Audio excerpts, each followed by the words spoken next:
Shalom jemaat yang terkasih di dalam Tuhan. Apa kabarnya hari ini?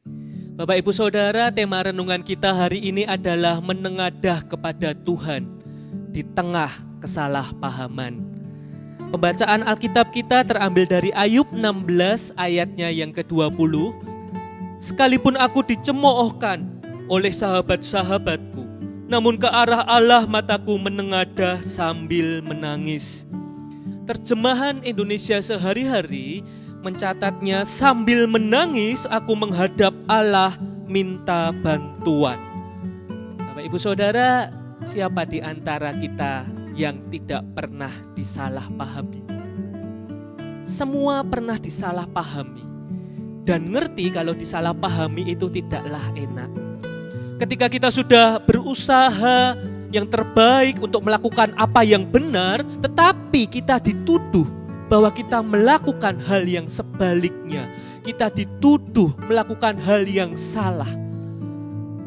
Dan semakin menyakitkan ketika tuduhan itu terlontarkan, diucapkan oleh orang-orang terdekat kita. Setiap kita tentu menyetujui statement ini, bukan? Atau pikiran kita langsung menerawang jauh, kita teringat kepada pengalaman masa lalu yang menyakitkan itu. Saudaraku, bukankah perasaan serupa juga dirasakan oleh Ayub? Dari pasal 4 sampai 31, begitu panjangnya kita bisa melihat di sana. Ketika sahabat Ayub, orang-orang terdekatnya justru melancarkan tuduhan, memojokkan Ayub. Namun di tengah kesalahpahaman, di tengah tekanan itu, Ayub justru melontarkan ikrarnya.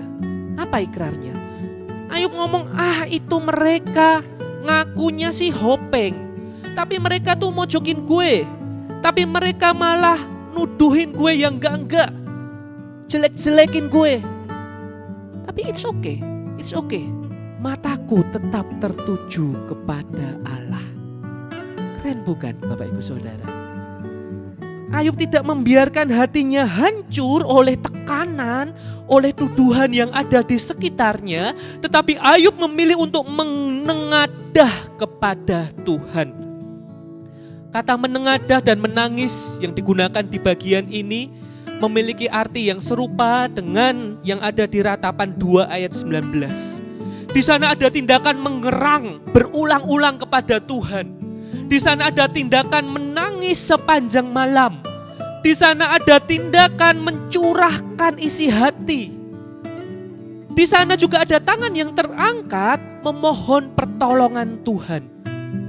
Dengan kata lain, Ayub terus-menerus menatap, mengarahkan pandang pada Tuhan. Dan kita juga bisa melihat teladan serupa dari tokoh Alkitab lainnya. Di dalam hidup Daud, ketika tekanan itu menghimpit Daud justru berseru, mataku tetap terarah kepada Tuhan. Paulus juga tetap kuat dan bertahan di tengah ujian, di tengah penderitaan yang menimpa hidupnya. Apa rahasianya?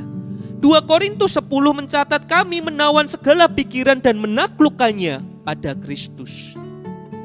Saudaraku, lihatlah, ketika beban masalah terus menekan, kita selalu punya pilihan untuk menengadah kepada Tuhan.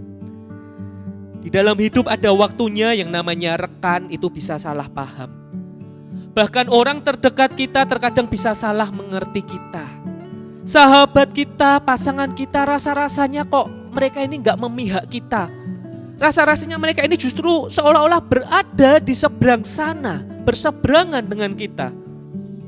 Kalau engkau saat ini itu yang engkau rasakan, ingatlah, Tuhan Yesus sudah pernah merasakannya terlebih dahulu.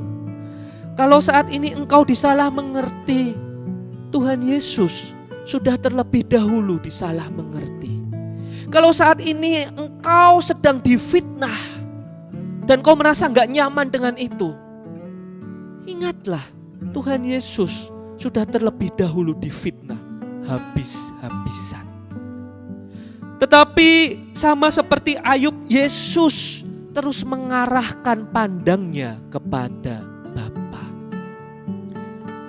Yesus tidak pilih untuk membalas dan Yesus tidak mau disibukkan dengan hal-hal seperti itu.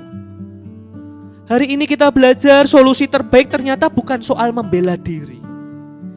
Terkadang tidak perlu sibuk menjelaskan dan mengklarifikasi. Ketika hal yang tidak enak terjadi, ketika kesalahpahaman itu mendera kita, solusi terbaik pertama adalah dengan mengarahkan pandang pada Tuhan. Menengadahlah pada Tuhan. Saudaraku, curahkanlah isi hatimu padanya. Menangislah dan mengeranglah di hadapannya. Mari kita berdoa. Tuhan, kami bersyukur kami punya Tuhan. Mungkin saat ini ada di antara kami yang sedang disalahpahami, ada di antara kami sedang difitnah dan kami terluka akan hal itu, tetapi kami datang pada Tuhan. Tuhan, tolong pulihkan hati kami, jamah kami, balut kami dengan kasih-Mu itu Tuhan. Dan kami datang kepada Tuhan, kiranya Tuhan terus menyertai kami mengarahkan pandang kami pada Tuhan, kami menengadah kepada Tuhan. Kiranya Tuhan kembali mengangkat kami, karena kami tahu bukan soal penilaian orang, tetapi soal penilaian Tuhan pada diri kami yang menentukan hidup kami. Kami bersyukur akan hal itu. Di dalam satu nama Tuhan Yesus Kristus kami berdoa. Amin. Mari jemaat teruslah menengadah kepada Tuhan di dalam keseharian kita. Tuhan Yesus memberkati kita semua.